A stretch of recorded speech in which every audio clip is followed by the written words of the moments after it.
Toll, dass ihr da seid. Christoph Hochhäusler bitte ich jetzt erstmal auf die Bühne. Vielen oder allen bekannt als großer deutscher Regisseur. Was viele vielleicht nicht wissen, du hast auch mal Architektur studiert und liebst Architektur. Deinen Filmen sieht man das an. Das stimmt, genau. Ich habe diese Liebe nie abgelegt, aber das Fach gewechselt. Im Grundstudium habe ich an der TU in Berlin studiert.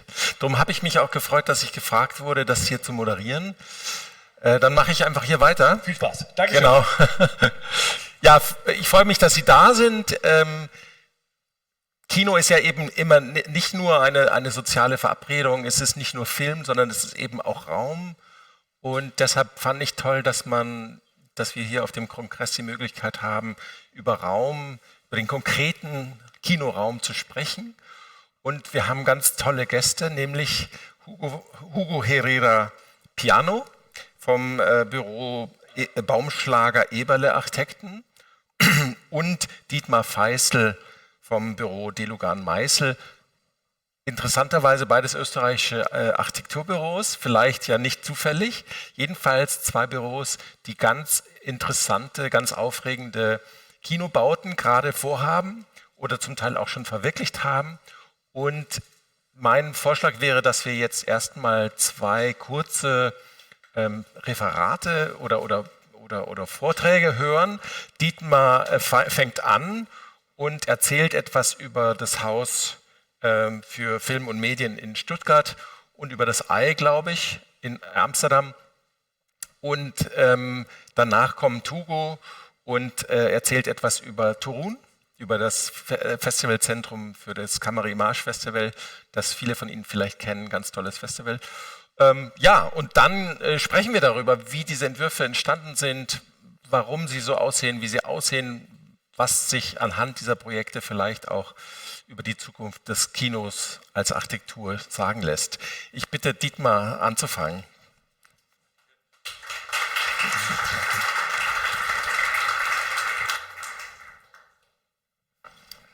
Ja, hallo, ich freue mich sehr, heute hier zu sein. Film und Architektur haben ja einiges gemeinsam. Raum spielt in beiden Bereichen eine Rolle. Auch vom Job her, der Architekt und der Regisseur, so stelle ich es mir zumindest vor, sind beides ja Leute, die nicht nur kreativ sind, sondern da gibt es auch vieles zu managen und so. Und ich persönlich liebe Film, unser Büro liebt Film. Ich habe früher mal immer so Filmabende organisiert und so, also da gibt es schöne Überschneidungen. Und ich fühle mich da immer sehr wohl in der Gesellschaft von Menschen, die auch mit dem Film diese Leidenschaft mit mir teilen. Genau. Ich habe ein paar Thesen aufgestellt, jetzt sieht man da nichts, vielleicht könnte man geschwind mal umschalten, genau. Die werden wir dann noch testen, ob die stimmen. Ich behaupte, Kinos sind gut. Ich kenne niemanden, der Filme oder der Kinos nicht mag. Im Gegensatz zu Fußball, da gibt es doch manche, so wie ich, die jetzt da nicht so begeistert sind. Aber bei Kino, da ist nickt jeder mit dem Kopf. Wir bauen jetzt gerade in Stuttgart oder planen, das zu bauen und es sind wirklich alle Fraktionen mit dem Daumen nach oben. Ja? Nicht einmal die, sage jetzt nicht welche, die sonst immer dagegen sind. Alle sind dafür und freuen sich drauf. Gute Kinos können die Stadt teilen, da werden wir noch sehen, warum. Ich behaupte, dass gute Kinos auch eine soziale Funktion haben oder gesellschaftliche vielmehr. Und jedes Kino verdient eine gute Bar, das verdient jedes Haus natürlich, aber Kinos ganz besonders. Auch das werden wir noch vielleicht erfahren. Ich möchte einen ganz kurzen Exkurs nach Amsterdam machen. Ich habe nur ein paar Minuten Zeit, wie ich gehört habe, muss ich mich beeilen. Das war unser erstes Projekt in Amsterdam. Viele kennen es vielleicht. Also das ist so ein Grundstück gegenüber der Altstadt. Das war früher das Shell-Areal, so Gated Community, da kam keiner rein. Ganz eine miese Gegend, wie ich hörte. Und inzwischen steht dort unser Gebäude, das AI-Filmmuseum. Und die Gegend boomt, ja, die ist richtig aufgeblüht. Ja, also von wegen Kino kann die Stadt heilen. Ja, also dort ist wirklich ein Stück Stadt neu erblüht und entstanden. Und unser Haus war das erste, das dort stand. Man sieht diese besondere Lage eben gegenüber der Altstadt. Das war eines der ersten Bilder, die wir gemacht haben. Und man sieht, wie viele tausend Leute da sofort in dem Ding drin waren. Ja. Niemand hat es geglaubt. Das war ein wahnsinniger Erfolg. Ja. Die waren förmlich erschüttert, wie viele Leute da jeden Tag reinkamen.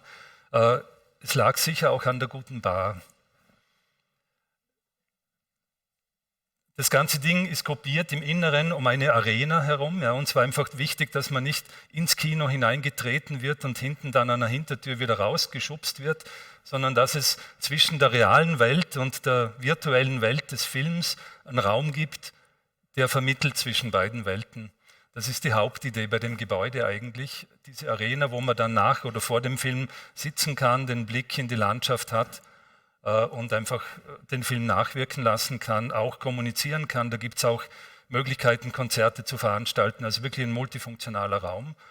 Das ist ein Schnitt durch das Haus. Man könnte jetzt sagen, diese wunderbare Lage könnte man auch durch ein Glashaus nutzen, aber wir wollten es wirklich wie bei einem Film, eigentlich so einen CinemaScope-Blick, ja, wirklich so wie in so einem Filmstreifen eigentlich nutzen und nur vorne einen Ausblick machen. Der Rest des Hauses ist komplett introvertiert. Ja, es gibt Kinosäle, es gibt einen Ausstellungsraum und es gibt eben diese Arena, die multifunktional genutzt werden kann. Von der Form her ist es ein sehr kristallines Gebäude, also ziemlich eine irrationale Form eigentlich. Können wir vielleicht auch noch darüber reden, warum das so aussieht. Ich habe nicht die Zeit dafür. Was schön ist, ist, dass man das Haus eigentlich nicht gut erreichen kann, sondern nur übers Wasser mit der Fähre. Das heißt, der Weg dorthin ist bereits für mich eine Art Inszenierung, ist bereits ein Teil des Films. Also man stolpert eben alles andere als rein, sondern man bewegt sich langsam auf das Haus zu. Man geht dann diese Treppen oder diese Rampe hoch. Auch das ist wichtig. Alle unsere Kinogebäude betritt man im ersten Stock. Auch das kann ich dann vielleicht später noch erklären. Ich finde es einfach wichtig, dass man nicht am Gehsteig sozusagen reinstolpert. Und dann eben oben am ersten Stock ist dann draußen noch eine Terrasse und alles andere. Und im Inneren eben diese wichtige Arena. Das ist so ein abgetreppter Raum und im Zentrum eben die besagte Bar, die sehr gut besucht ist, auch am Abend in der Nacht natürlich. Es geht ums Hinausschauen auf die Stadt. Also ich bin nicht in der Stadt, sondern außerhalb der Stadt, schaue in die Stadt rein. Aber es geht auch um den Blick von der Stadt auf dieses Gebäude, das inzwischen wirklich zu einer Landmark oder fast Ikone von Amsterdam geworden ist. Rechts davon der Turm übrigens war eine Referenz für uns von der Form her. Man sieht diese Beinchen, nur um das Rätsel zu lösen, warum das Ding so aussieht. Ja, jetzt ein bisschen genauer nach Stuttgart. Das ist ein Projekt, das wir vor, ich weiß nicht wann, 1-2 Jahren gewonnen haben. Eine ganz komplett andere Situation dort. Also wir sind da mitten in der Stadt drinnen. Wir haben prominente Nachbarn. Das ist diese Museumsmeile mit der Nationalgalerie und so weiter. Also wir sind da wirklich mittendrin. Allerdings dort, wo der blaue Fleck oder dieses blaue Quadrat steht, was wir zukünftig hoffentlich da bauen werden, steht derzeit ein Parkhaus. Ja, also wirklich komplett eine tote Architektur. Gleich daneben dann noch eines, das ist dieses große Rechteck hier. Also da an diesem zentralen Ort stehen eigentlich nur Autos und Parkhäuser. Und man hat sich eben entschlossen, auch hier wieder zu reparieren, ja, auch hier wieder die Heilung der Stadt sozusagen mit Kinoarchitektur zu versuchen. So wie es in Amsterdam gelungen ist, sind wir hoffen und sind auch überzeugt davon, dass es auch hier gelingen wird, auch da mit Kino, mit Film entsprechendes Leben entstehen zu lassen und auch wirklich da eben die Stadt wieder neu zu beleben. Es soll ein Kulturleuchtturm entstehen, das war unsere Aufgabe. Im Gegensatz zu Amsterdam vielleicht, das ist wichtig zu erwähnen, Amsterdam, da geht es um Genießen, ja, da geht es um Konsum, da geht es um Kommunikation. Ich schaue quasi mit den Augen, konsumiere im besten Sinn.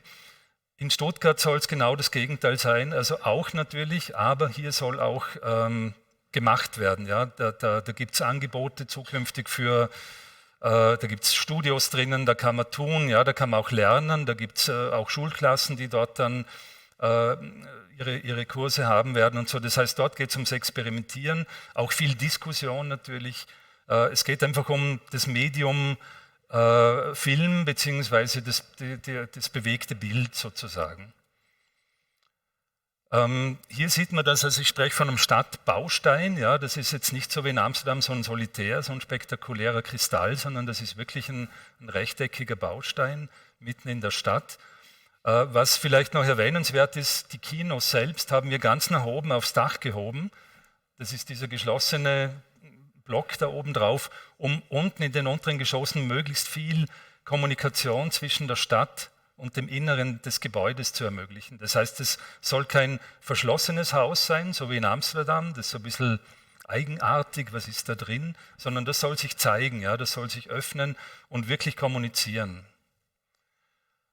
Die medialen Elemente, die es hier gibt, eben auf diesem geschlossenen Volumen obendrauf, möchten wir einerseits Botschaften nach außen transportieren, also das geht über LED-Elemente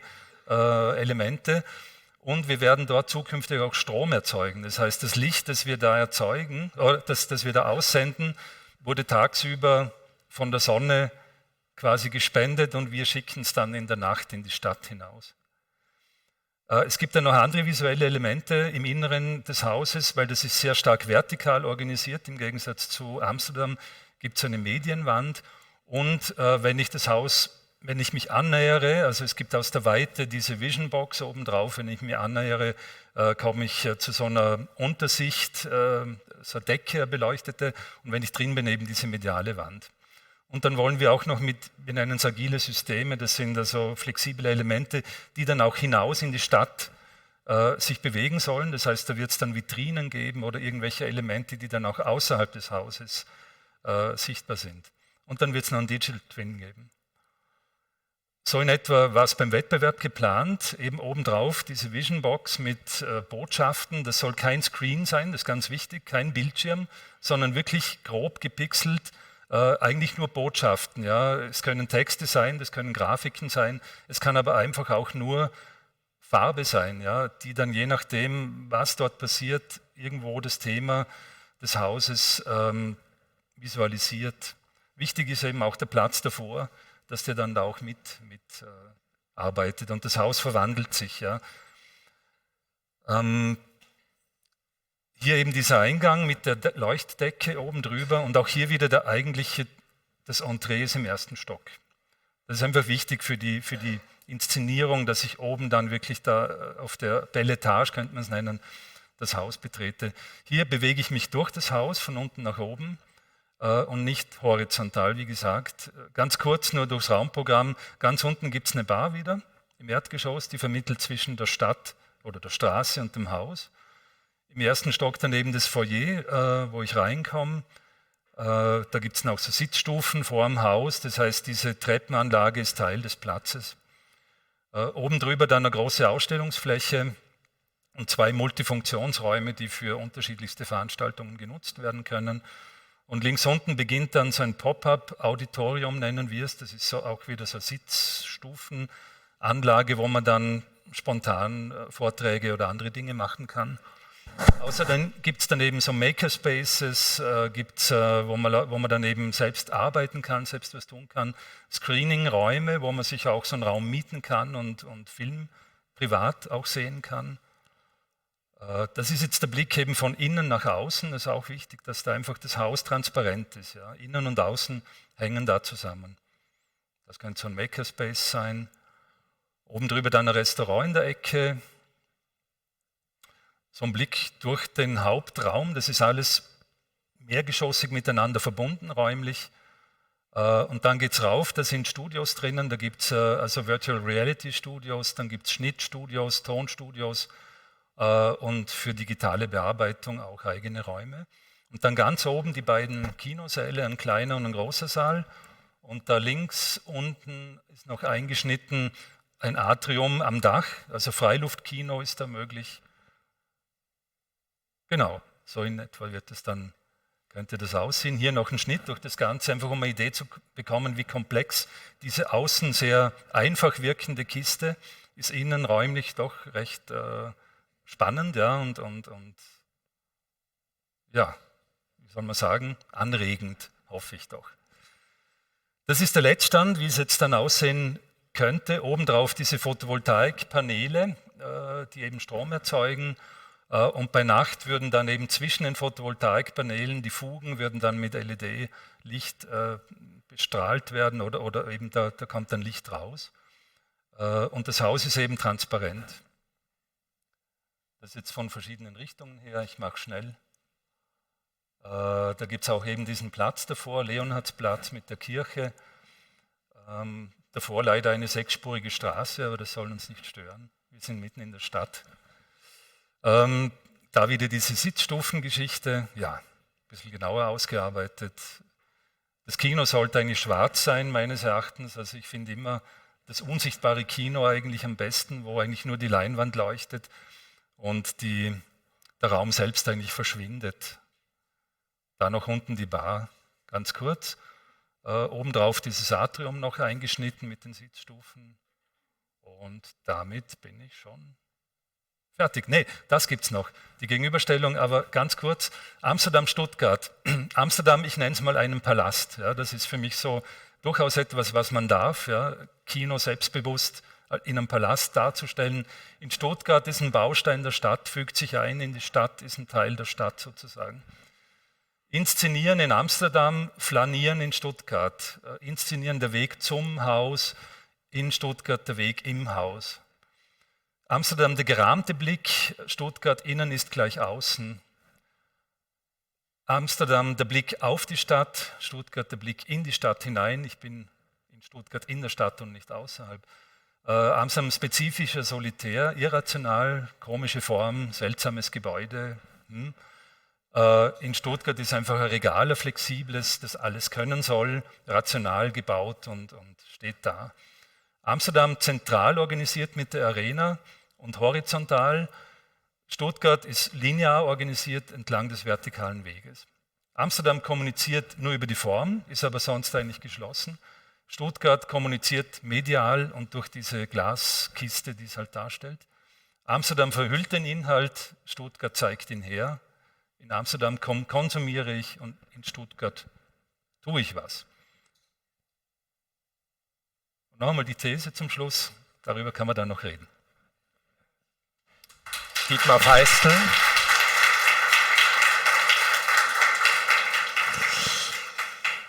Vielen Dank, Dietmar Feistl war das. Und jetzt kommt Hugo Herrera Piano, der das Projekt seines Büros vorstellt. In Ton, bitte. So.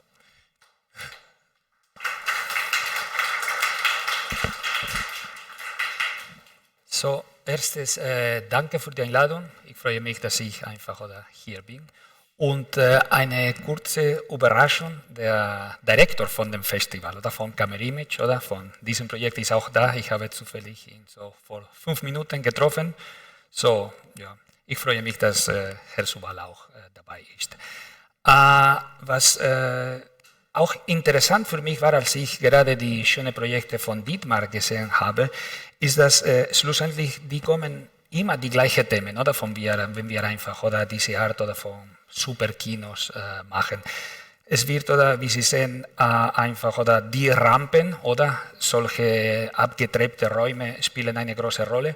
Und dann die Idee vom Piano Nobile kommt automatisch, oder wo alle Funktionen sich treffen etc. So, schlussendlich, das ist das Projekt, das ist ein Wettbewerb, das haben wir so vor circa 3 Jahren gewonnen, so internationalen Wettbewerb, ein guter Erfolg für uns. Und die Schlüsselfrage war damals, oder, dass wir statt ein Palast oder eine große Gäste, wir haben uns entschieden für solche gebrochene Struktur. Das hat sich natürlich oder im Städtebau in so einem Kontext besser angepasst. Natürlich, oder diese kleine Maßstab oder wie wir die Entwicklung gegliedert haben, oder passt besser oder im Städtebau zu der kleinen Maßstäblichkeit oder von die Stadt Toruń.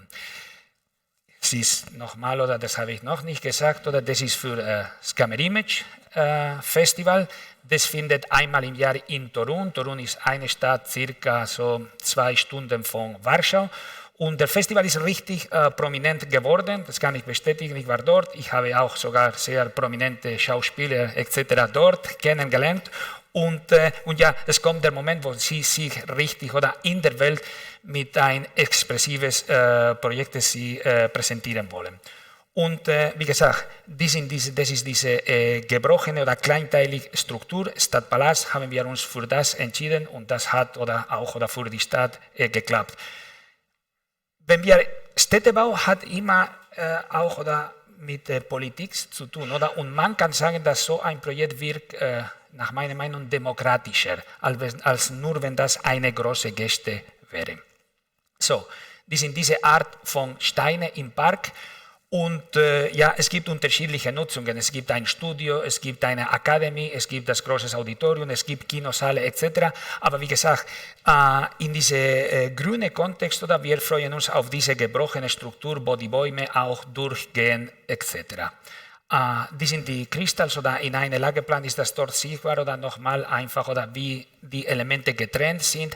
Eigentlich haben wir schon mit der Baustelle angefangen oder von der ersten Steine, das ist da, ich weiß nicht, ob Sie meine Maus sehen, das ist die Studio und die Baustelle läuft und glücklicherweise werden wir in circa 3 Jahren mit der gesamten Entwicklung fertig werden. So. Nochmal, die sind diese Art oder von Kristalls im Park, die uns interessieren. Ganz wichtig, dass wir eine hohe Abstraktion kriegen. Das hat uns immer total interessiert, dass wir, wie gesagt, Abstraktion macht immer das Gebäude irgendwie surreal oder wie das oder von einem Traum wäre. Und das kann man natürlich oder mit der Idee von Kino oder was Kino bedeutet, ganz gut verbinden. Genau, so, das ist einfach oder dieser Hauptplatz oder wo der Haupteingang des Gebäudes oder stattfindet. Sie sehen, dass automatisch kommen diese Themen. Oder es gibt eine große Piano Nobile, wo alle unterschiedlichen Steine verbunden sind. Es gibt diese Treppe, die leitet dich einfach oder von diesem Außenraum oder ins Piano Nobile. Und nochmal, wie spielbar diese Fläche ist in diesem Sinne oder die Schlüsselfrage. In diesem Kontext, die haben eigentlich ein Problem, oder? Weil dieses Festival findet einmal im Jahr statt. Und schlussendlich, das ist eine super große Investition etc. Und es geht um das, was machen wir oder dass dieses Gebäude oder es ist nicht nur oder für eine Woche im Jahr oder, sondern oder für den Rest des Jahres. Und deswegen müssen wir es oder flexibel und wir müssen alle diese Möglichkeiten oder behalten, dass wir die Treppe, das Untergeschoss, egal was, das alles oder in andere Sinne aktivieren könnten. So, wir konnten uns einfach so Konzerte vorstellen und etc. Sie sehen nochmal oder die kommen die gleiche Thema oder wie die Fassade in diesem Fall oder mit LEDs spielbar wird und wie gesagt, diese Abstraktion interessiert uns total. Vielleicht andere Bilder, dass Sie ein Gefühl kriegen, wie das gesamte Komplex aussieht. Vielleicht zurück zu, das hat mit mir zu tun und unserer Firma. Baumschlager Eberl ist eine ganz konservative, oder Sie kennen es sicher, oder es ist konservative Architektur und das hat einfach oder mir einfach oder große Diskussionen auch oder mit unseren Partners etc. Aber Sie müssen es verstehen, das ist auch oder wie Kino, das ist Sonntagsarchitektur, das ist keine Alltagsarchitektur, aber wirklich etwas, ich meine, alle Gebäude der Welt dürfen überhaupt nicht so sein, aber wenn wir so einfach vom Kino, von Kunst einfach oder von einer Ikone in der Stadt, können wir uns solche formale, expressive, sogar teilweise banale Architektur uns leisten. Banale nicht in eine schlechte Sinne. Ich gehe weiter und das wäre der Haupteingang, konnten wir als eine Art von einer Interpretation von einer Skulptur von Dürer, die auch oder für den Chairman des Festivals ganz wichtig ist und das wäre der Innenraum. Es hat uns total interessiert oder und von Anfang an wollen wir überall drinnen oder es gibt die komplexe Geometrie, es gibt alle diese gebrochenen Innenräume, die kommen auch oder runde Geometrie. Ich freue mich übrigens, wenn Sie Architektur studieren. Ich wollte immer damals als Student immer konsequent oder mit der Geometrie sein. So, wenn etwas eckig ist, ich muss es unbedingt eckig überall bringen oder wenn das rund ist, aber ich freue mich einfach oder auf solche Kontraste oder auf komische Geometrie oder die miteinander kommen. Man kann nicht sagen vielleicht, dass das gut komponiert ist, aber es ist wirklich oder stärker und speziell, wenn wir mit rundeckig etc. Zusammenspielen. Und nochmal, Sie müssen es nicht sehen als Architektur. Ich rede immer von einer Art von Instagram-Background, oder? Es ist wie Kino. Es gibt etwas oder vom Fake in dieser Komposition, oder was mich total interessiert. Und wie gesagt, mit solchen LEDs und Projektieren, wir können die Stimmung von der Raum total und absolut ändern. Das ist der gleiche Raum, das Sie vor einer Minute gesehen haben, und Sie sehen, nur mit dem Licht etc. kriegen wir solche unterschiedliche Stimmungen. Man kann sich vorstellen einfach, oder dass unterschiedliche Künstler jedes Jahr oder eine andere Interpretation der Raum machen könnten, aber ja, wir haben auch lange oder von Expressionismus diskutiert, oder als wir das geplant haben. Es ist ein bisschen eigentlich ein bisschen wie der Background hier, oder? Diese Art oder von Elemente mit Lichte oder es ist eine Art oder von Hintergrund für die Aktivitäten, die hier stattfinden können. Und ich kann weitermachen. Sie sehen einfach, oder wie komplex das alles geworden ist.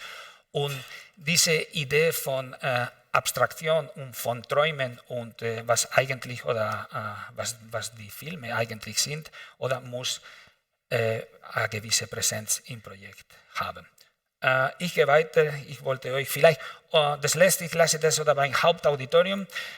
Das wird mir sicher eine Diskussion mit dem Baucher kosten, oder? Weil wir diskutieren immer von der Farbe des Auditoriums, aber das ist auch eine ganz politische Frage. Ich würde mich freuen, wenn das Auditorium rot wäre, aber rot natürlich oder hat eine gewisse Bedeutung in Polen oder in Ländern, oder wo das Kommunismus dabei. Und deswegen wird es sicher nicht möglich sein, und es wird eine Art oder von Orange, aber ich hätte mich gefreut, wenn das die Farbe des Auditoriums oder des Hauptauditoriums wäre. Und ich freue mich auf die Diskussion mit euch, und das ist alles von meiner Seite. Ja, danke.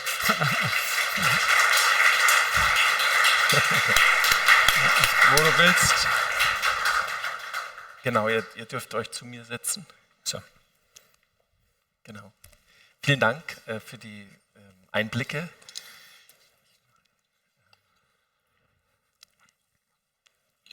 Also nur, dass Sie wissen, wir werden jetzt erstmal ein bisschen versuchen, über die Entwürfe und über das Kino im Allgemeinen zu sprechen, als Bauaufgabe, aber sind dann auch total offen für Fragen oder Einwürfe von Ihrer Seite. Also Sie müssen sich dann bemerkbar machen, ich werde darauf nachher nochmal hinweisen. Vielleicht fangen wir an mit einer Beobachtung, die ich gemacht habe, die man vielleicht auch bezweifeln kann. Also wenn man die Entwicklung der Kinoarchitektur so ein bisschen Revue passieren lässt, da gab es den Jahrmarkt, sag ich mal, von 1895 angefangen, das billige Vergnügen um 1905, den Filmpalast ab 1915 ungefähr, der dann, sag ich mal, in den 30er Jahren zu wilden Blüten kommt und bis heute eigentlich die Vorstellung von Kino sehr stark prägt. Dann gibt es das Autokino 1950 ungefähr, das Schachtelkino in den Mitte der 70er Jahre, das Multiplex-Kino Mitte der 90er Jahre. Und seitdem könnte man sagen, hat sich kein neuer Typus, keine Typologie herausgebildet.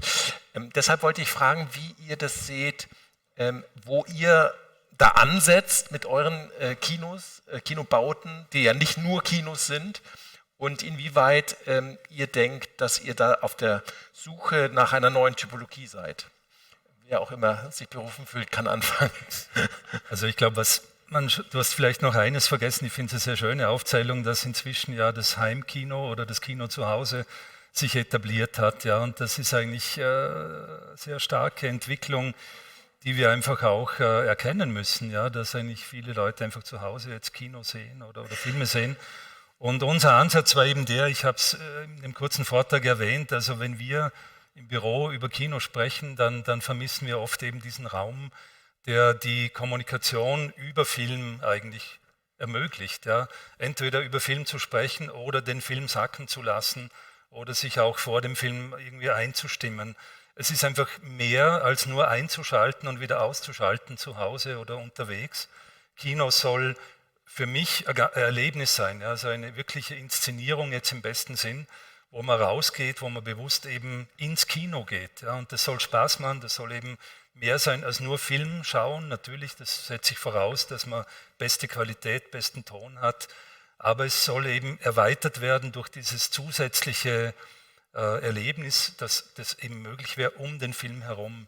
Und das wäre eigentlich eine Chance, die ich sehe. Ganz abgesehen jetzt von Stuttgart, wo wirklich dann auch unterrichtet wird oder wo Kurse stattfinden, wo das Ganze noch viel mehr erweitert wird. Ja, was natürlich auch eine extrem spannende Sache ist, dass man die Schnittstelle einfach öffnet und sagt, okay, was hängt da noch alles dran? Was kann man noch alles mit Film in Verbindung bringen? Ja. Ja. Oder vielleicht oder noch ein paar Punkte. Ich meine, ich finde auch oder ganz lustig, oder, dass die beiden Präsentationen, oder? Eigentlich alle Bilder hatten nicht einfach oder mit dem Kino selber zu tun, sondern mit den anderen Räumen, oder, wo die Leute sich treffen etc. Und das ist eigentlich, oder, die sind für mich oder zwei Sachen, oder erste, die Schlüsselfrage sind, oder welche Räume oder generieren wir parallel oder als Eingang, Lobby, als Treffpunkte, oder weil was ist, was die Leute eigentlich wollen, oder? Netflix machen wir alle zu Hause, oder? Und das Kino muss einfach oder ein Fall, oder um uns zu treffen, quatschen, trinken und solche Sachen. Und das müssen wir einfach oder gewährleisten mit solchen coolen Räumen. Und zweites, es kann nicht mehr so autistisch sein, dass ein Kino sind einfach oder die 6 Säle, sondern das Raumprogramm muss komplexer sein und das einfach oder lebendig zu machen, oder? Und deswegen oder per Natur, das ist das Gleiche, oder was passiert in Stuttgart, passiert bei uns oder in Torum, wo anderes kommt ein Markt, es kommt ein Studio, weil die Synergien sind notwendig, um einfach oder um Aktivitäten zu generieren. Nochmal, die 6 Kinosäle irgendwo in den Suburbs werden nie mehr überleben. Das ist, niemand braucht es. Das ist die Wahrheit. Wir freuen uns alle auf solche Events, oder? Und das kann einfach in diese zusätzlichen Räume stattfinden und das ist sicher die Zukunft des Kinos. Ja, interessant, weil der Kinosaal selbst ja eigentlich fast ein Paradox der Architektur ist. Du hast es, glaube ich, auch gesagt, das Kino selbst findet ja statt, wenn die Architektur unsichtbar wird. Genau. Ja? Und die Raumqualität selber kann keine große Rolle spielen, außer sozusagen beim Hinsetzen und beim Rausgehen. Ja. Das heißt, der Weg zum Kino und vom Kino weg ist eigentlich das, was wir architektonisch gestalten können. Deshalb nochmal die Frage zur Typologie, weil Kinos ja früher sehr, sehr stark stadtprägend waren. Also nicht nur in den USA, also die großen, wichtigen Straßen, sagen wir mal Kurfürstendamm, da waren in Berlin, da waren eben die 20 wichtigsten Kinos, alle in einer Straße, früher am Broadway und so weiter. Das heißt, das Kino hatte so eine Art von neue Kirchenfunktion, wenn man so will, hatte auch immer was Liturgisches. Ja? Ja. Und diese Funktion ist ja verloren gegangen in diesen Kinokirchen sind heute Apple Stores. Und deshalb die Frage, wie muss ein Kino heute kommunizieren nach außen?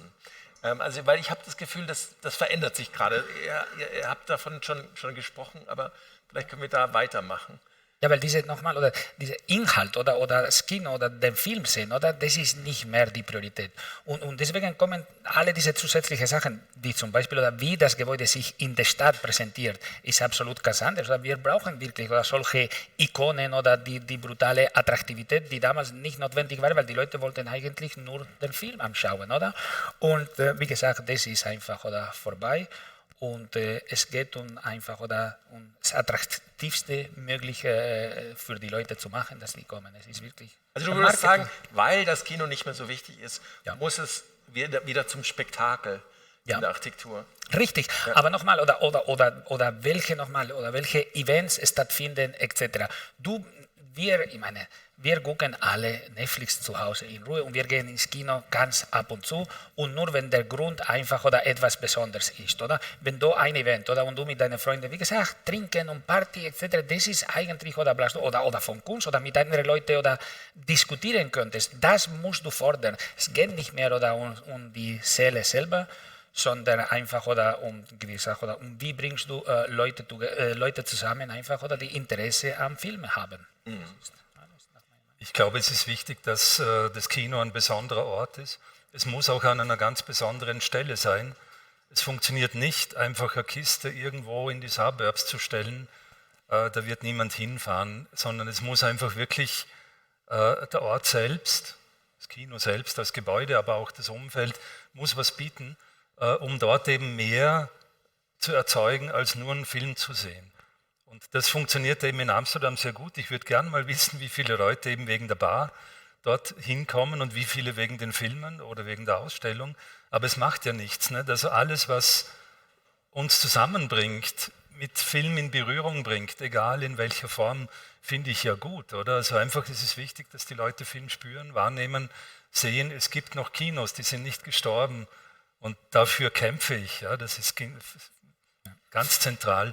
Und da müssen wir einfach entsprechend natürlich auch die Städte davon überzeugen, dass solche Gebäude ins Zentrum gehören oder ebenso wie in Amsterdam direkt gegenüber des Zentrums, damit die eben auch entsprechendes selbstbewusstes Auftreten dort erzeugen können. Und vielleicht ein Thema, das wirklich wichtig nach meiner Meinung ist, dass das bedeutet natürlich, oder ein Shift, oder, zwischen ein privates Business, oder, wie damals, oder das Kino immer war, oder eine Firma kann ein Kino und es ist sehr profitabel, etc.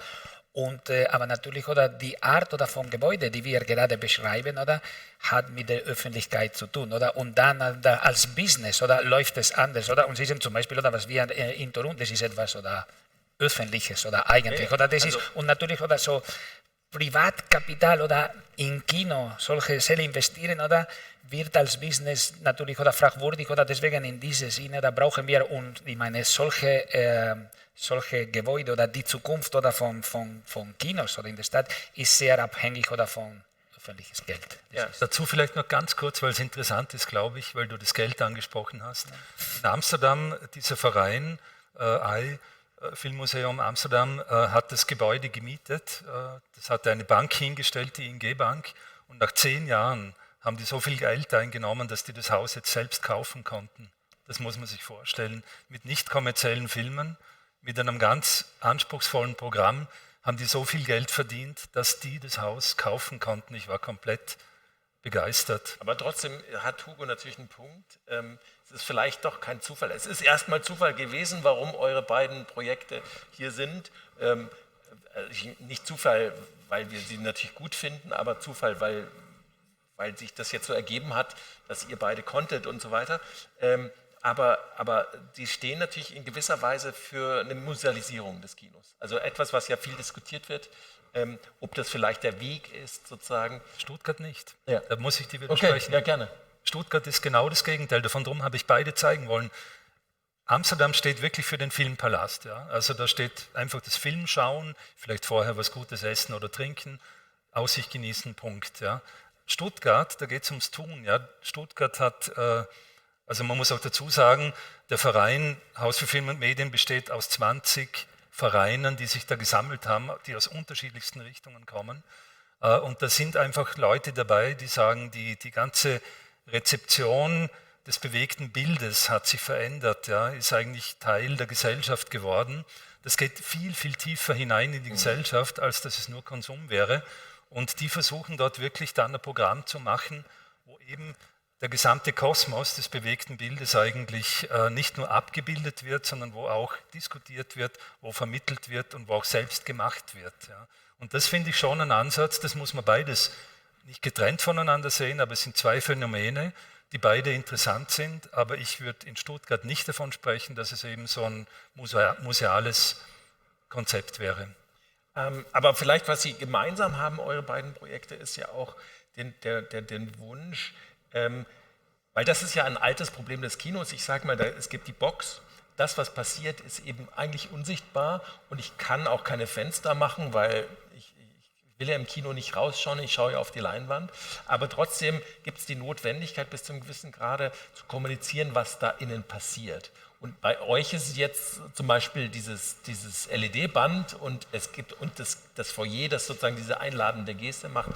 Du hast ja auch beschrieben, dass das eigentlich fast wie Szenografie ist. Ja, und das ist wirklich, oder es ist so konzipiert, wir haben einfach, oder eigentlich in Entwurf, gerade viel, oder in den letzten Monaten oder viel mehr Zeit investiert, einfach in diese Szenografie, in wie positionieren oder das gesamte LED projektieren, oder dass alles voll ist, etc. Das war entwerferisch viel aufwendiger oder als die Saal selber. Oder? Das haben wir strukturell oder bräuchten wir dann haben wir oder die Bewegungen oder verstärken und dann richtig oder monatelang einfach beschäftigt oder wie konnten wir einfach oder das oder richtig und vernünftig oder mit Licht, LEDs und mit dem Projektor spielen. Und das war aber richtig Hauptthema, nicht? muss mal auf meinen Spickzettel sagen. Alles gut. Ich meine, bis zum gewissen Grade ist ja ein Gebäude zu entwerfen, wie auch einen Film zu schreiben, eine Spekulation darüber, wie sich Menschen verhalten werden. Ja? Und ihr habt jetzt beide gesagt, es ist so viel wichtiger geworden, was passiert vorher und was passiert nachher. Da gibt es ja immer dann diese verführerischen Architekturillustrationen, ich habe sowas auch mal gemacht als Student, die ja immer behaupten, dass es unglaublich lebendig ist. Es gibt unglaublich viel Grün, es gibt unglaublich viele Kinder, die herumspringen. Leute mit Baseballcaps und Skateboards. Genau. In Wien sind es die Hunde übrigens, die drauf sein müssen. Genau. Deshalb wollte ich fragen, sozusagen, wie viel wisst ihr darüber, was da eigentlich passieren wird? Also inwieweit gibt es da Recherche, inwieweit befragt ihr Leute oder inwieweit ist das einfach eine Spekulation auf eine Zukunft? Es ist immer eine optimistische Spekulation, oder? Weil schlussendlich ist es abhängig oder von der Betreuung. So, wenn Sie ein schönes Restaurant sehr schön planen und das Essen schlecht ist, das können Sie nicht mit Architektur retten. So, es wird leer. So, ja. Ja, da schließe ich mich zu 100% an. Da wollen wir jetzt nicht die Verantwortung wegschieben, oder? Aber es ist tatsächlich so, dass wir natürlich abhängen davon, was dann damit gemacht wird. Aber ich merke schon auch, dass natürlich Film ist ja auch ein Thema, mit dem wir selbst ja auch leben und auch was anfangen können. Das heißt, man bekommt schon ein Gespür dafür. Das ist ein Unterschied, ob ich weiß jetzt nicht, irgendein Forschungslabor plane, wo ich selbst nicht genau weiß, was die wirklich machen. Aber beim Film, glaube ich, hat ja auch jeder eigene Erfahrungen und eine gewisse Sehnsucht nach etwas, was ihm fehlt. Und das ist zumindest ein Teil des Ganzen, wo man schon dann dran glaubt, dass das vielleicht mehrere dann teilen würden. Ich meine, wenn du das Ei, hast du ja auch federführend betreut, hast du da dann dich auch lange aufgehalten, nachdem es fertig war? Also sozusagen, das war ja, als ich studiert habe, so eine Forderung an die Architektur, zu sagen, setzt doch diese Architekten da mal einen Monat in ihre Häuser, damit die wissen, was es eigentlich bedeutet. Hast du das genutzt, diese Möglichkeit? Ich mache das generell. Ich wohne seit 20 Jahren in einem sozialen Wohnbau, den wir geplant haben. Ja. Also ich wohne nicht irgendwo in einem, Penthouse oder so. Ich wohne da ganz bewusst, weil ich mich sehr wohl fühle. Nicht, weil ich das eben so, der Architekt muss da jetzt drin wohnen, was er geplant hat. Daran darf man ja nicht denken. Ne? Dass wenn wir uns wirklich vergegenwärtigen, was wir planen, da müssen Abertausende Menschen drin wohnen. Ja? Diese Verantwortung erträgst du ja nicht, wenn du darüber nachdenkst.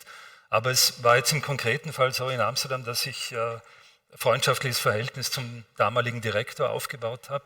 Wir haben schon Wohnungen getauscht, Urlaube gemeinsam gemacht und so. Inzwischen ist er in Pension und es gibt neue. Aber ich habe auch jetzt wieder, gerade vor ein paar Monaten, jetzt wollen sie umbauen und die sind so nett, dass sie mich dann fragen, ob sie das dürfen. Nicht, weil ich so streng bin, sondern weil die so respektvoll sind. Und da bin ich dann immer wieder mal dort und so. Also ich sehe schon, wie sich das Haus entwickelt. Ja, sehr schön aber eigentlich. Ja. Schlussendlich, oder die Wahrheit ist einfach, dass, das ist ganz praktisch, oder was ich sage. Aber ja, zum Beispiel, oder ich besuche oft unsere Gebäude mit neuen Kunden. Das ist die Wahrheit so. Es ist wirklich so, auch wenn ab und zu das sind Projekte, die vielleicht oder wir nicht mehr mögen etc. oder es passiert oder und es ist zu dir sicher oder passiert, dass genau die Kunden aus China kommen und die wollen unbedingt oder die Gebäude und dann bist du einfach oder jede 2 Monate musst du die Projekte oder deine Projekte nochmal besuchen. Das passiert. Das ist so. Ich frage auch deshalb, weil natürlich aber ihr habt natürlich recht, das Essen muss gut schmecken, aber es gibt natürlich gerade in der Kinoarchitektur, also die ich jetzt zum Beispiel aus Berlin kenne, oft geplantes Leben, was dann nicht passiert.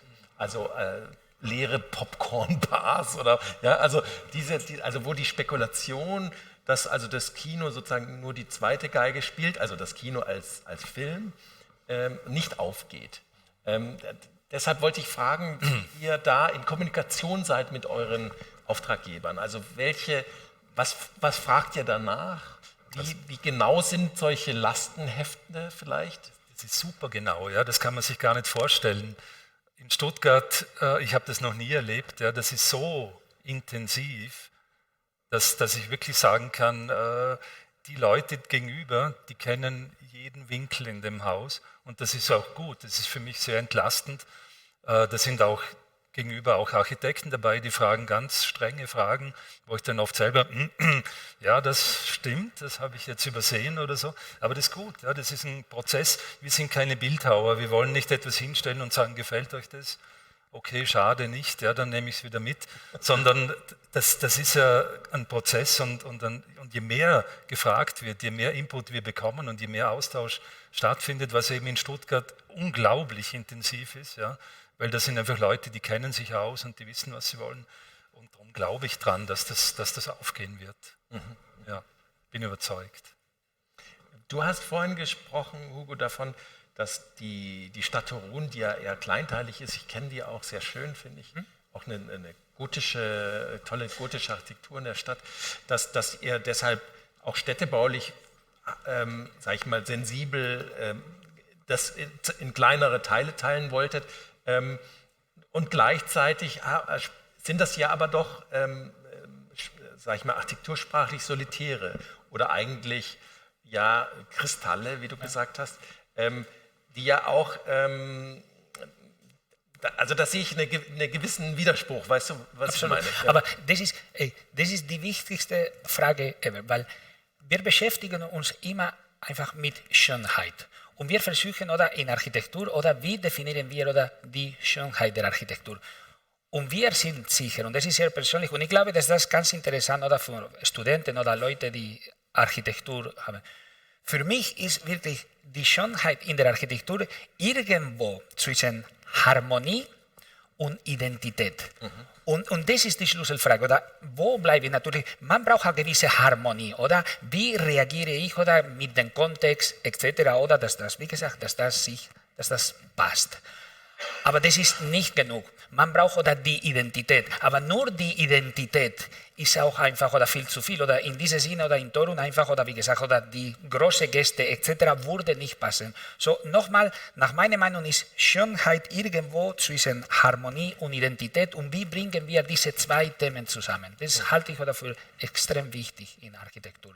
Das ist, ich weiß nicht, ob wir das erreichen werden, wenn es gebaut ist, aber das Ziel wird das oder Harmonie und Identität zusammen. Ja.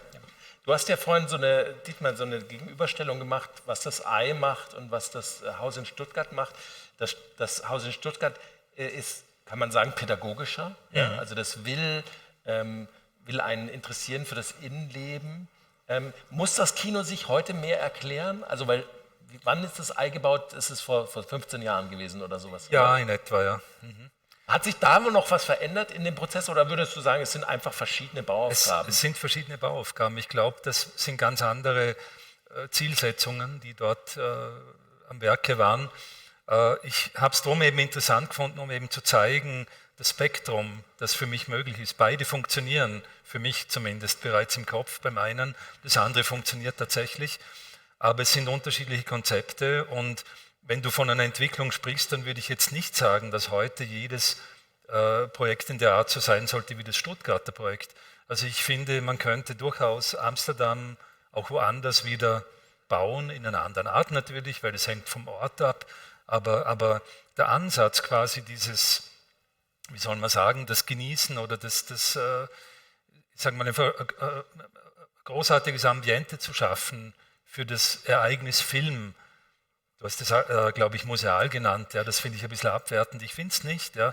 Ich gehe gern auch auf ein Konzert, inzwischen gern auch nicht mehr auf Punk, sondern auf klassische Konzerte, wo ich mich schön anziehe und da geht man vielleicht essen. Das ist was Schönes, nicht? Das Ganze einfach zu feiern, zu zelebrieren. Und auch wenn ich nicht weiß, wie man den Film schneidet, kann ich den trotzdem genießen. Aber Stuttgart ist auch cool. Ja, cool. Ja. Wenn Leute da was tun, wow, super. Wie gesagt, habe ich ja mal angefangen, Architektur zu studieren und was ich beobachtet habe, was die beiden Künste verbindet, ist unter anderem, dass es in beiden Fällen um eine Sequenz von Raumeindrücken geht. Ja? Also wenn ich ein Gebäude durchquere, also der Anfang des Gebäudes ist sozusagen der Anfang des Films. Ja? Also ich kann das Gebäude vielleicht auf 2 oder 3 Arten betreten, den Film vielleicht nicht oder vielleicht, wenn ich zu spät im Saal bin. Aber es gibt Aber es gibt doch eine Durchwegung, wie die Architekten so gerne sagen, die sozusagen eine Sequenz bildet, wo ich dann also etwas erlebe, sozusagen, der Raum schließt sich oder wird intimer oder öffnet sich plötzlich. Und so Vierte weiter. Dimension eigentlich, oder? Genau. Deshalb wollte ich fragen, inwieweit das Filmische in eurer Entwurfsarbeit eine Rolle spielt, in diesem Sinne, im Sinne von Sequenzen, die ja zusammengehören, wo es vielleicht auch Schnitte gibt, der Aufzug wäre so ein Schnitt vielleicht. Das halte ich immer oder für super komplex immer zu erklären. Ich meine, schlussendlich, man kann immer oder viel oder philosophieren und von Referenzen etc. Aber schlussendlich oder das Gebäude ist ein Gebäude, oder? Man definiert einfach oder wo die Wände sind oder wo die Eingänge sind etc. Und ja, eigentlich oder ich freue mich oder wenn das Gebäude selber keine großzügige Erklärung braucht, oder? Und das ist einfach irgendwie zu cheap eigentlich ab und zu, oder wenn die Architekten oder zu viel reden müssen, um die Prinzipien oder von dem Gebäude zu erklären. Das Gebäude ist dort, es muss eine gewisse Freiheit oder die Leute lassen oder wie sie es nutzen wollen. Und wie gesagt, ich bin persönlich oder kein Fan von solchen, ja, The Reflection of the Moon, das gefällt mir eigentlich nicht. Oder es ist ein Gebäude, fertig und ja, sorry. Bin nicht romantisch genug vielleicht oder für solche Fragen. Gut. Ja. Ja. Also wo ich schon eine Parallele sehe, ich meine klar, abgesehen vom Raum selbst, ist die Emotion. Ich bin überzeugt davon, dass Räume oder eine Raumsequenz etwas bewirken bei uns, ja, emotional. Man kann sich vorstellen, nicht? Also wer schon mal die Skulpturen von Richard Serra, zum Beispiel in Guggenheim, durchschritten hat, ja, der spürt diese Gefühle sehr stark natürlich nicht. Also räumliche Enge, Aufweitungen, niedrig, hoch, Farben, Licht und so weiter, nicht? Und ich glaube, da kann man schon einen gewissen Zusammenhang vielleicht jetzt herstellen, wenn man so möchte. Also wir inszenieren unsere Gebäude tatsächlich so, dass sie räumlich ein Erlebnis erzeugen sollen. Ja? Also damit arbeiten wir natürlich, genauso wie vielleicht ihr im Film eben auch mit Räumen oder mit Licht und so weiter dann arbeitet, abgesehen von der Story, um auch eben Gefühle zu erzeugen. Ja. Oder vielleicht das ist ja bei euch noch extremer, wenn du so willst, was du angedeutet hast mit dieser Verwandlung oder Wandelbarkeit durch Licht und so weiter. Ja, aber für mich, wie gesagt, aber der Traum wäre einfach oder immer nur so Bilder und Gebäude zeichnen oder und nicht davon reden. Das ist, was ich meinte oder mit dem Speech. Aber was ich sagen wollte, oder das nach meiner Meinung sehr interessant ist und vielleicht gibt es einfach diese Verbindung oder zwischen Kino und Architektur, weil Sie wissen auch viele Architekturstudenten oder lieben oder Filme, das zu viele zu uns. Ich glaube, dass das hat einfach mit der Komplexität zu tun, oder? Die sind beide Kunst oder sind richtig oder komplex, oder? Die sind abhängig oder von so viele so Leute, Licht, Zeit etc. So die Parameter oder von jedem sind so breit, oder? Und deswegen gibt es eine Verbindung und deswegen auch in beiden Disziplinen gibt es solche Egomanen, oder? Die glauben, oder? Die wissen von alles und die wollen die Welt retten und die Welt ändern etc. Und ich glaube, dass das hat einfach, die sind beide Kunst richtig oder sehr komplex, oder? Mit vielen unterschiedlichen Richtungen. Das ist nicht so wie Malen oder Fotografieren oder Musik, oder? Die sind beide richtig komplex und ich glaube, dass das schlussendlich ist vielleicht oder die Verbindung oder zwischen die zwei Disziplinen. Ja. Okay, wenn wir nochmal versuchen könnten, vielleicht zusammen zu spekulieren, in welche Richtung sich die Kinoarchitektur entwickeln soll. Also du hast ja da schon eine These in den Raum gestellt, du im Grunde auch, ihr habt beide gesagt, die Kiste reicht nicht mehr. Aber glaubt ihr, dass es sowas wie eine neue Typologie geben muss oder sollte? Ist das etwas, also weil normalerweise kann man ja sagen, ein Gebäudetyp, der gebraucht wird in jeder Zeit, also sagen wir mal der Bahnhof 19. Jahrhundert, der entwickelt eine Typologie. Da gibt es bestimmte Standards, die man dann variieren kann und so weiter. Was würdet ihr sagen, wie muss sich die Kinotypologie verändern oder wie verändert sie sich gerade? Also wir haben es ja schon zum Teil besprochen. Ich sehe einerseits eben die große Chance, dass Kinos oder das Thema Film extrem beliebt ist. Ja. Ich glaube, daraus können wir oder könnt ihr was machen. Ja. Also ich glaube, es gibt offene Türen, in der Politik, in der Stadt. Ich glaube, man kann wirklich in den Städten mit Kino kommen und sagen, lasst uns gemeinsam was machen.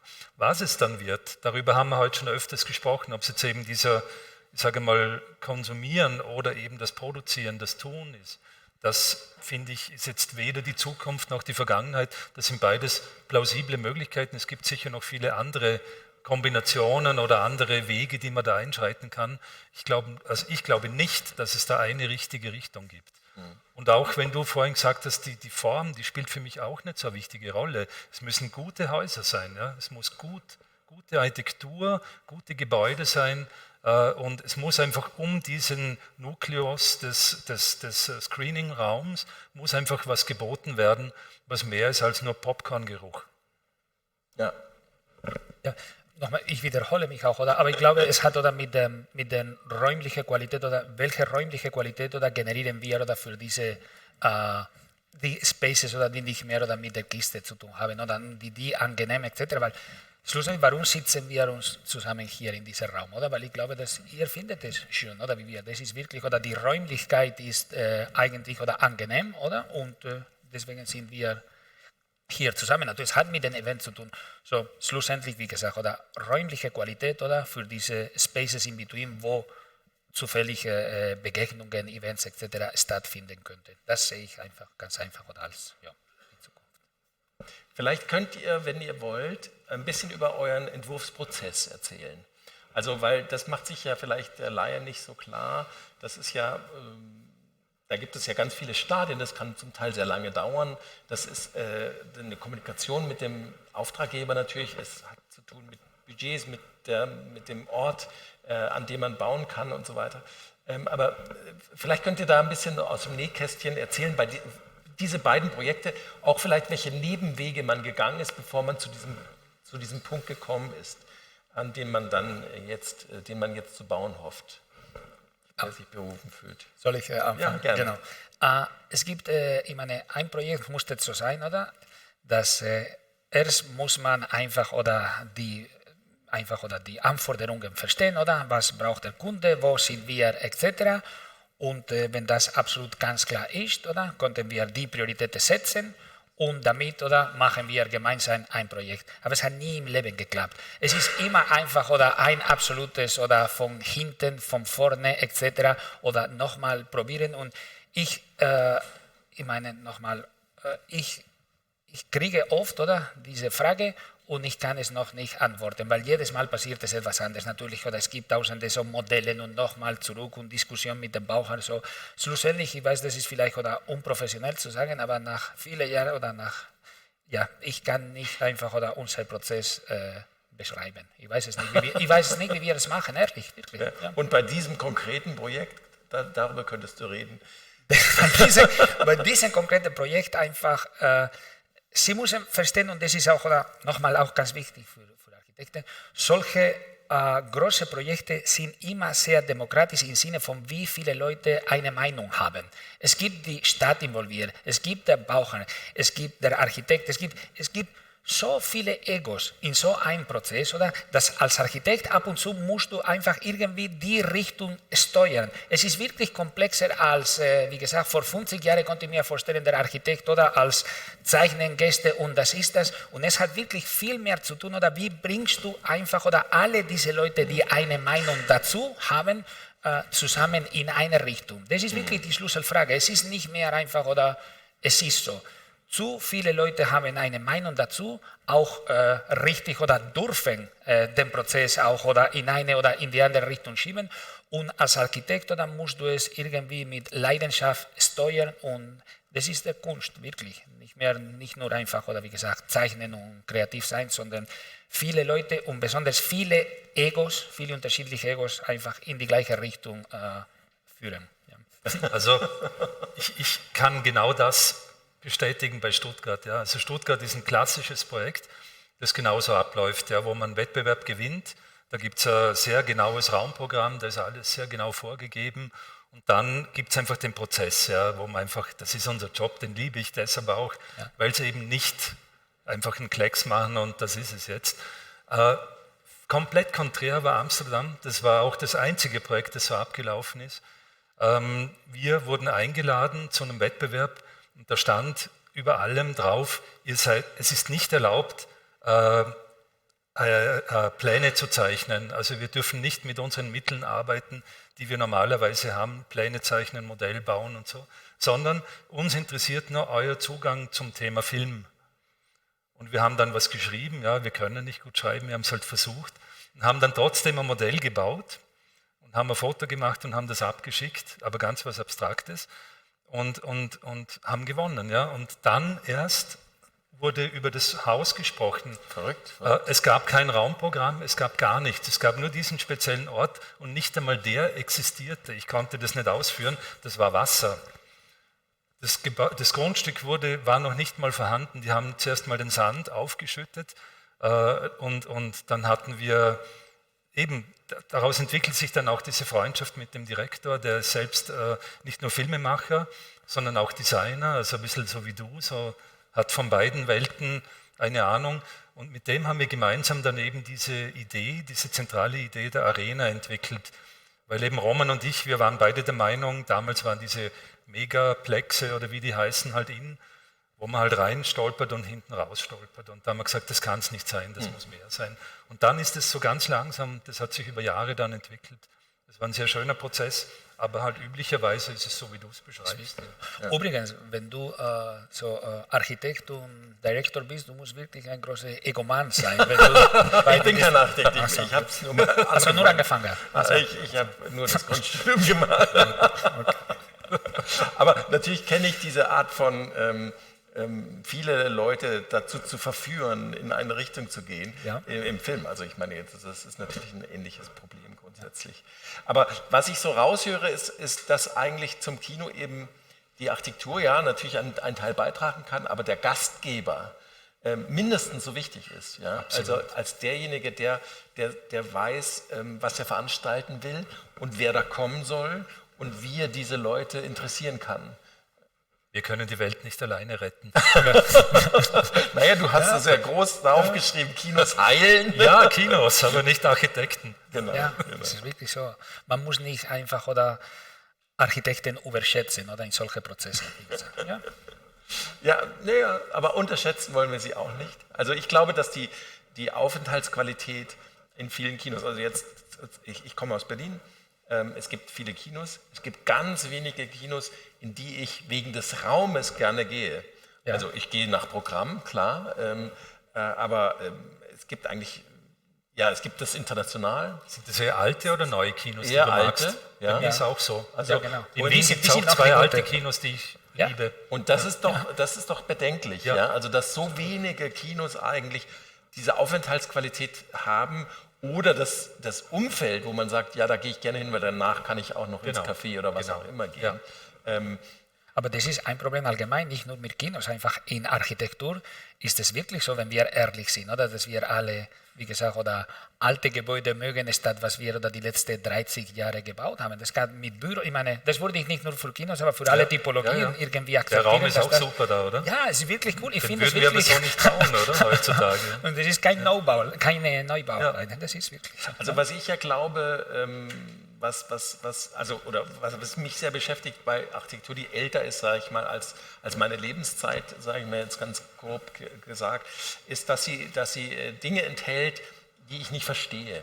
Also die Anwesenheit des Rätsels ist, glaube ich, was ganz Wichtiges, was der Architektur, sage ich mal, in den letzten 50 Jahren oft fehlt oder 70 Jahren, dass die Rationalität, die Architektur versucht zu haben, bestimmte Bereiche dessen, was Raumerfahrung eben auch ausmacht, außen vor lässt oder vergisst oder kein Bewusstsein dafür hat.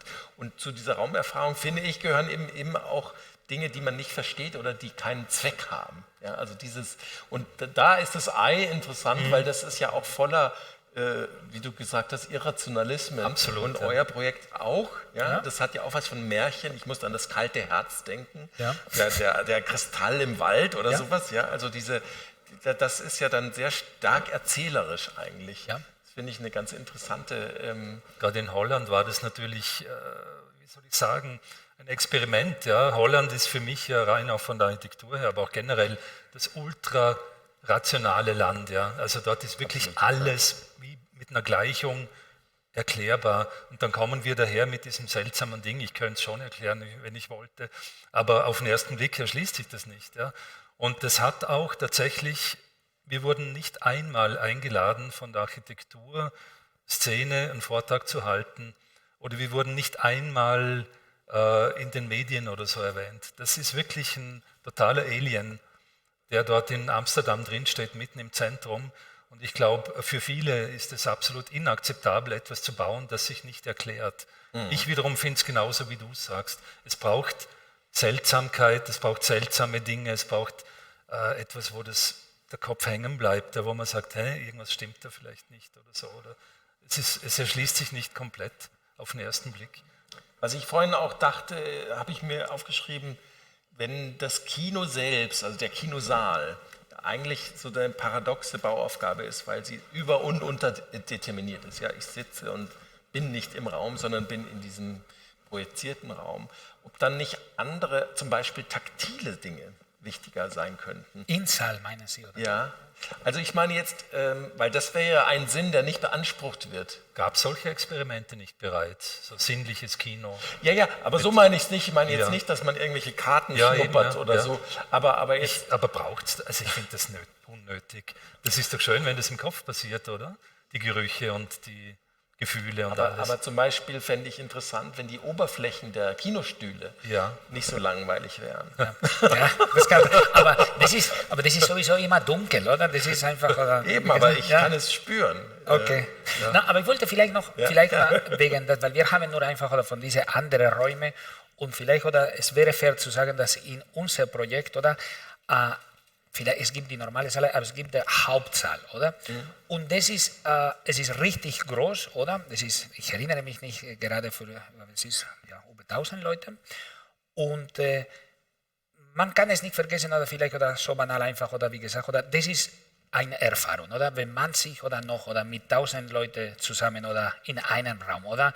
Mit der höchste Technologie etc. oder mit so einem Bildschirm oder mit der Dolby Surround etc.